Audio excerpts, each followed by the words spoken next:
Good morning all of you. आप सभी का एक बार फिर से मेरे चैनल पे बहुत बहुत स्वागत है। और हमने अपना एनसीईआरटी का क्लास 6 खत्म कर लिया है और अब हम क्लास 7 का एनसीईआरटी हिस्ट्री आज से शुरू करने वाले हैं। तो आप लोगों को अगर इसे देखना है तो आप लोग प्लेलिस्ट में जाके देख सकते हैं। तो क्लास 6 में हमने एनिशिएंट हिस्ट्री पढ़ा, अब हम लोग मेडाइवल पढ़ेंगे और क्लास 8 से मॉडर्न हिस्ट्री पढ़ना है। तो एनसीईआरटी हमारे लिए बहुत ज़्यादा ज़रूरी है क्योंकि एनसीईआरटी से हमें बेस हमारा मजबूत होता है और यहाँ से अधिकांश क्वेश्चन आते हैं। तो जितने भी एस्पिरेंट, जितने भी बच्चे यूपीएससी की तैयारी कर रहे हैं या बीपीएससी की तैयारी कर रहे हैं, उनको एनसीईआरटी पढ़ना बहुत ज़्यादा ज़रूरी होता है। तो चलिए इस सीरीज में जुड़ते हैं और अपनी तैयारी को देखते हैं एक नई ऊंचाई।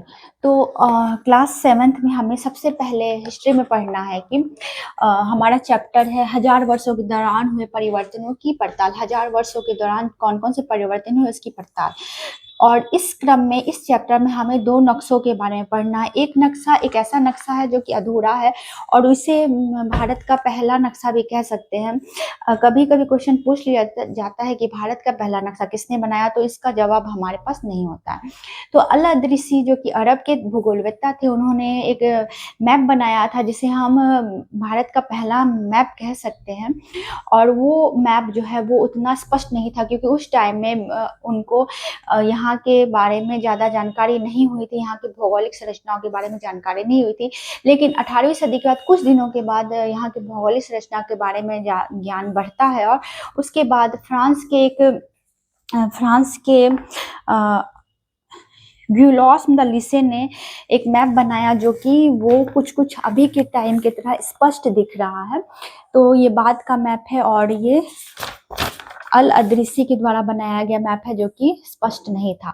तो इन दोनों ने मैप बनाया जो कि बहुत ही अलग अलग था। फिर उसके बाद हम देखेंगे कि 1000 वर्षों के दौरान हुए परिवर्तन, क्या क्या परिवर्तन हुए 1000 वर्षों के दौरान। तो यह अध्याय 700 से 1750 ईस्वी के बीच के समय को समझता है। ये अध्याय जो है 700 से 1750 ईस्वी के बीच के टाइम पीरियड को समझाता है। समाज, संस्कृति, राजनीति और अर्थव्यवस्था में धीरे धीरे परिवर्तन आया। मतलब हमारा समाज जो है वो एक ही बार नहीं बदला, बल्कि यहाँ पे धीरे धीरे परिवर्तन आया। समाज बदला, संस्कृति बदली, धर्म बदला और अर्थव्यवस्था बदली। तो धीरे धीरे राजनीति बदला, ये सारा कुछ धीरे धीरे परिवर्तन हो रहा था। इतिहास का विभाजन, अंग्रेजी इतिहासकारों ने इतिहास को 3 भागों में बांटा, प्राचीन काल, मध्यकाल और आधुनिक काल। उसके बाद जेम्स मिल ने भारतीय इतिहास को 3 भागों में बांटा, हिंदू काल, मुस्लिम काल और ब्रिटिश काल। जेम्स मिल जो है इतिहासकार, उन्होंने 3 भागों में बांटा है, हिंदू काल, मुस्लिम काल और ब्रिटिश काल। समस्या, यह विभाजन धर्म पर आधारित था और इस विभाजन में समस्या क्या आ रही थी कि यह विभाजन धर्म पर आधारित था, इसलिए यह विभाजन सटीक विभाजन नहीं हो सका। इतिहासकार और उनके स्रोत, और इतिहासकार किस तरह से इतिहास के बारे में जानकारियां इकट्ठा करते थे और बताते थे इतिहास के बारे में, तो वो थे पांडुलिपियां, अभिलेख और शिलालेख, सिक्के, अन्य स्रोत। तो पांडुलिपियां में क्या है, हाथ से लिखे गए दस्तावेज। हाथ से लिखे गए दस्तावेज उस टाइम पे उपलब्ध थे। हाथ से पत्तों पे या पत्थरों पे, तार पत्रों पे दस्तावेज लिखा जाता था, उसको पांडुलिपि कहते थे। समस्या, बार बार नकल में गलतियां और अंतर, और इसको एक बार से एक जगह से दूसरी जगह उतारने में गलतियां हो जाती थी और नकल करने में परेशानियां आती थी। अभिलेख, शिलालेख जो कि पत्थरों पर लिखे जाते थे। अभिलेख, शिलालेख, पत्थर, दीवारों, धातुओं पर लिखे गए लेख। उपयोग, इसका उपयोग क्या होता था, राजाओं के आदेश, जीत, दान, प्रशासनिक जानकारी के लिए इसका उपयोग किया जाता था। और ये राजा या कोई कुछ लिखवाते, खुदवाते थे, उनको हम लोग शिलालेख या अभिलेख कहते हैं। तो इससे भी इतिहास के बारे में जानकारियां मिलती हैं। सिक्के, राजाओं के नाम, तिथि, चित्र, अर्थव्यवस्था और व्यापार की जानकारी मिलती है सिक्कों से। फिर है अन्य स्रोत, यात्रियों की विवरण, धार्मिक ग्रंथ, प्रशासनिक अभिलेख। तो यात्रा करने जो बाहर से यात्री आते थे, उनके विवरण से भी पता चलता है इतिहास के बारे में। धार्मिक ग्रंथ में भी लिखा गया इतिहास के बारे में, और प्रशासनिक अभिलेख जो मिलते हैं उनसे भी इतिहास के 1000 वर्षों में क्या क्या परिवर्तन है उसके बारे में हमें पता चलता है। उसके बाद शब्दों का बदलता अर्थ। शब्दों का बदलता अर्थ, तो इसके बाद हम लोग जानेंगे कि हिंदुस्तान नाम कैसे पड़ा।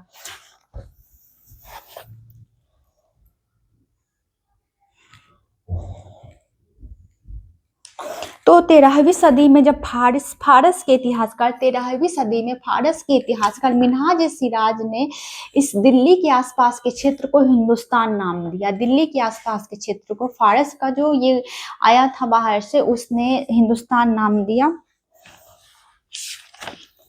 फारस का इतिहासकार, उसका आशय पंजाब, हरियाणा और गंगा यमुना के बीच में स्थित इलाकों से था। और उसका आशय क्या था? पंजाब, हरियाणा, गंगा यमुना के बीच में स्थित इलाकों से था। उसने इसे ही हिंदुस्तान नाम दिया।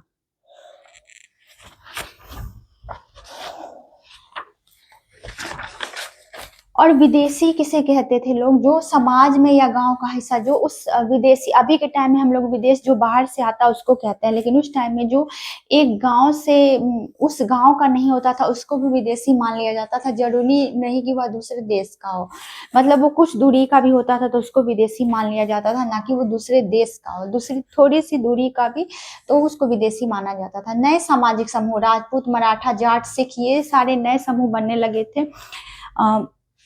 बदलाव, कई जनजातियां धीरे धीरे जाति में बदल गई, कई जनजातियां धीरे धीरे जाति में बदल रही थी और समाज में नई पहचान और संरचनाएं बनी, बदलाव आया। फिर राजनीतिक परिवर्तन, बड़े बड़े राज्य और साम्राज्य बने, बड़े बड़े राज्य और साम्राज्य बन रहे थे। शासकों ने सेना, कर प्रणाली और प्रशासन का उपयोग किया। शक्ति का केंद्रीकरण हुआ, भूमि से राजस्व, और भूमि से राजस्व मिलने लगा। तो धीरे धीरे हम लोग देखते हैं कि कैसे कबीला था, कबीला से कैसे गांव बना, और उसके बाद धीरे धीरे राज्य बनने लगा, राजा बनने लगे, और ढेर सारे वंशों का उदय होता है, ये भी हम देखेंगे। चोल, तुगलक, मुगल जैसे बड़े बड़े राज्यों के अंदर कई सारे क्षेत्र आ जाते थे। तो ये धीरे धीरे विस्तृत व्यापक क्षेत्र में फैलने लगा और धीरे धीरे राजा बने, सेना बना, राजस्व मिलने लगा जमीनों से। धर्म और संस्कृति में परिवर्तन, धर्म और संस्कृति में परिवर्तन हुआ। हिंदू धर्म, नई पूजा पद्धति, मंदिरों का महत्व बढ़ा। हिंदू धर्म के अंतर्गत नई पूजा पद्धति या मंदिरों का महत्व बढ़ा। इस्लाम का आगमन हुआ, बाहर से जो विदेशी आए, मुस्लिम लोग आने लगे तो उससे इस्लाम का आगमन हुआ। नए नए विचार और परंपराएं आई। तो हम लोग देखेंगे अभी बाहर से कैसे आक्रमण होता है उसके बारे में हम लोग पढ़ेंगे। भक्ति आंदोलन, ईश्वर के प्रति प्रेम और भक्ति, जाति का विरोध इसमें किया गया। सूफी आंदोलन, ईश्वर तक पहुंचने के लिए भक्ति, ध्यान। तो ये दो आंदोलन भी हमें देखने को मिलेगा।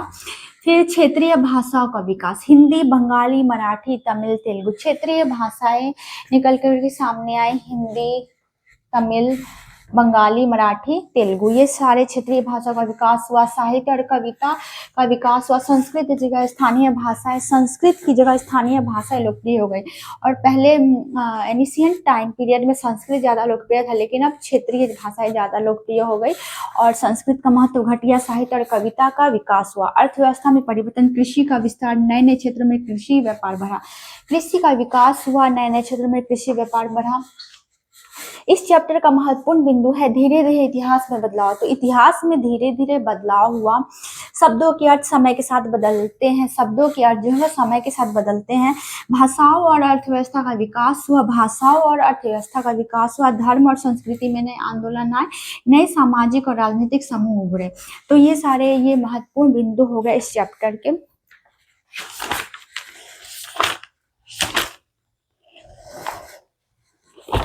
तो यहाँ पे हमारा चैप्टर खत्म हो गया और आप लोग एनसीईआरटी बुक से अपना पहला चैप्टर क्लास 7th का पढ़ लें और इससे नोट्स बना लें तो आपको बहुत अच्छे समझ में आएगा। चलिए एक बार फिर हम लोग रिवाइज करते हैं कि 1000 वर्षों के दौरान हुए बहुत सारे परिवर्तन।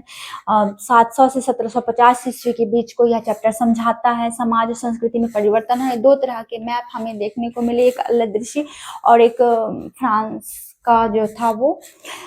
फिर उसके बाद 2 काल में 3 भाग में विभाजित किया गया। अंग्रेज इतिहास का 3 भाग में विभाजित करते हैं, जेम्स मिल 3 भाग में विभाजित करते हैं और ये तीनों भाग अलग अलग थे, जिसमें कि जेम्स मिल वाले में कई समस्याएं थी क्योंकि ये धर्म पर आधारित था। उसके बाद इतिहास और इनके स्रोत हैं पांडुलिपियां, अभिलेख, सिक्के, अन्य स्रोत और शब्दों का बदलता अर्थ। मतलब हिंदुस्तान के बारे में हमने जाना कि मिन्हाज सिराज ने इसे हिंदुस्तान नाम दिया, दिल्ली वाले क्षेत्र को हिंदुस्तान नाम दिया। विदेशी किसको कहते थे? विदेशी विदेश से आए लोगों को कह के ना कि बल्कि एक गांव से दूसरे गांव से आए लोगों को विदेशी माना जाता था। नए सामाजिक समूह बने, कई बदलाव आए और उसके बाद नई अर्थव्यवस्थाएं बनी, नई समूह का विकास हुआ, संस्कृत का महत्व घट गया, नई क्षेत्रीय भाषाओं का विकास और क्षेत्रीय भाषा बढ़ने लगी और ये सारा बदलाव धीरे धीरे और क्रमिक हुआ। तो ये चैप्टर यहीं पे खत्म होता है। आप लोग एनसीईआरटी किताब जरूर खरीद ले और उसको पढ़ें और साथ ही नोट्स बनाएं और मिलते हैं हम दूसरे चैप्टर में, इसके दूसरे चैप्टर में। और इसका जो फिल इन द ब्लैंक्स है इसको आप लोग जरूर बनाने का प्रयास करें, क्योंकि ये पढ़ने के बाद फिल इन द ब्लैंक्स यहाँ पे जो दिया गया है और इसके क्वेश्चन आंसर्स जरूर कर लीजिए ताकि आपको मेंस में लिखने का प्रैक्टिस हो जाए। क्योंकि अगर हम अभी से क्वेश्चन आंसर बनाएंगे तो हमारा मेंस का भी प्रैक्टिस होता रहेगा।